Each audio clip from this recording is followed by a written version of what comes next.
Ձեզ համար հավանաբար սպասելի, որտեղ քաղաքական բազմաթիվ պրոցեսներ այդպես է հանգուցալուծում ինչպես է Այս ամեն ինչը նույնիսկ ինձ համար սպասելի էր, որ ընտրություններից առաջ կարող է մեծ բուն շոու անել Նիկոլ Փաշինյանը։ Սա Դուշոնկա օպերացիայի նման մեծ շոու է ու այս քաղաքական հետապնդումները 8 տարի է Ռոբերտ Քոչարյանի նրա ընտանիքի հանդեպ իրականացվում է։ Տեսել եք բազմիցս քրեական գործերով էր անցնում, արդարացումներ են եղել։ Ուղղակի Նիկոլ Փաշինյանը չի մարսում, երբ որ ժողովուրդը իր մի քանի աջակից ասում է ինչի չես բռնել, բայց քաղաքացիների ասելը հիմնավոր չի։ Եթե մի քաղաքացի պահանջում է ինչ-որ բան, մենք ունենք իրավական, ըստ Նիկոլ Փաշինյանի պետություն պետք է իրավական գործընթացներում քննվի գործերը, իսկ իրավական գործընթացներում քննվել էր գործերը եւ եղել էր, այսինքն գործերի կարճ, օրինակ մարդի մեկի հետ կապված գործերը սահմանադրական դատարանի վճիռները, իսկ քանի որ հիմա Նիկոլ Փաշինյանը պատրաստվում է Ալիևյան ծրագրեր իրականացնել Հայաստանում, փորձում է վաղ սերմանել ընդդիմադիր հայացքներ ունեցող ամբողջ հասարակության մեջ եւ այդպիսով ցուցադրում է հանրությանը, տեսեք Ռոբերտ Քոչարյանին ես ուզում եմ ձեռքակալեմ, դուք պիտի վախենաք, բայց մեր քաղաքացիներին ես կոչ եմ անում, որ չվախենալ ես իշխանություններից, այս իշխանությունները ամենավախվող իշխանություններն են, միայն ուժային կառույցների ներքո են իրենք կարողանում ուժեղ թվալ, իսկ եթե կփորձեն ձեռքակալել, ձեռքակալեն, մենք սովոր ենք դրան, մենք պատրաստ ենք դրան եւ մենք պայքարել ենք այնքան, մինչեւ Նիկոլ Փաշինյանը հեռացվի, իսկ ինչ մնում է, որ փորձում են ասել ընդդիմությունը չի պայքարում Նիկոլ Փաշինյանի դեմ, այդպիսի թեզել է շրջանառվում, ասեմ ավելին, եթե չի պայքարում, բա ինչի են մեզ ձեռքակալում միայն, բա ինչի միայն Facebook-ով գրառումների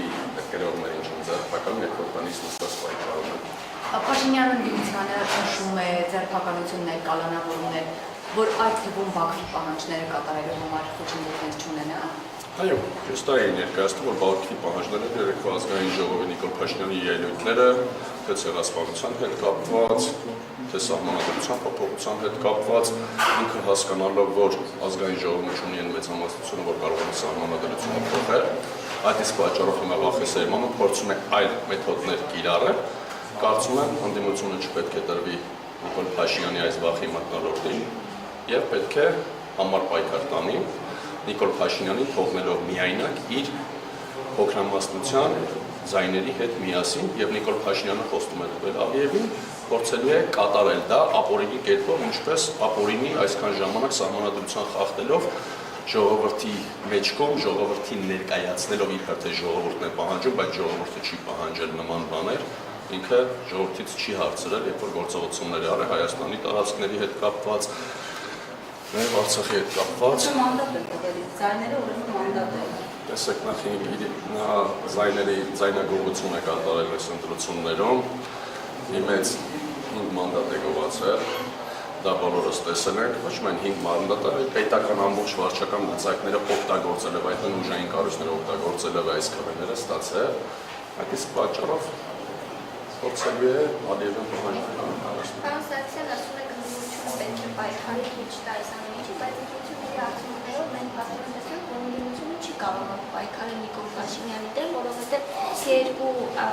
թեև այս պահին խորհրդարանացած երկու խմբակցությունները չեն հավաքել այնքան ձայն, որքան հավաքել է Նիկոլ Փաշինյանի իշխանությունը միայն։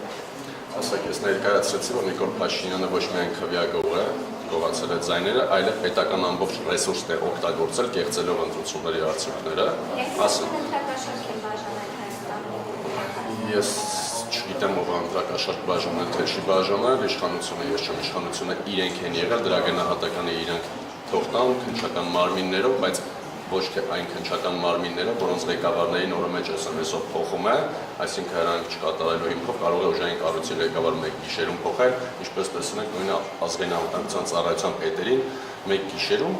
փոփոխություններ են տեղի ունենում, որը թույլատրել է Հայաստանի Հանրապետությունում ազգային անվտանգության ծառայության պետը այնպիսի պաշտոն է, որ չի կարելի հենց ամիսը մեկ ուղղակի պաշտոնի փոփոխություն կատարել, որտեղ տիրապետում են պետական գաղտնիքներին եւ շատ բաների չի կարելի օրը մեջ փոփոխություն անել, իսկ ինչ մնում է Նիկոլ Փաշինյանի լեգիտիմությունը, Նիկոլ Փաշինյանը լեգիտիմ չի, Նիկոլ Փաշինյանը Ընտրվել է պետական լծակների հաշվին, այն էլ ոչ մեծամասնություն, նա 50%-ից ավել ձայն չունի,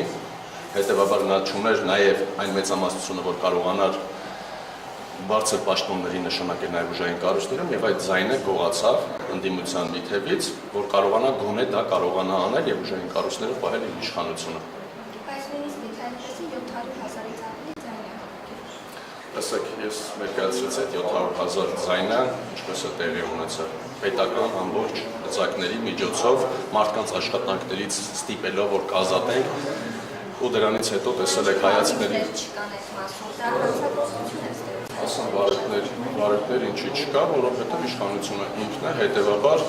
ես չեմ կարծում իշխանությունը ինքը իրեն պիտի ձեռնարկալի ընտրախախտումներ անելու համար։ Օրինակ կարող եմ բերել ընտրություններին վերջերս միջև այս ընտրություններն էր, էլի ուսուցիչներին փորձել էին տանել իրենց քարոզարշավներին։ Այդ վիդեոները կային, ապացույցները կային, բայց գնահատական նախարարը ասում էր փաստեր չկա։ Դա ընտրակեղծիք է, թե ոչ։ Շնորհակալություն։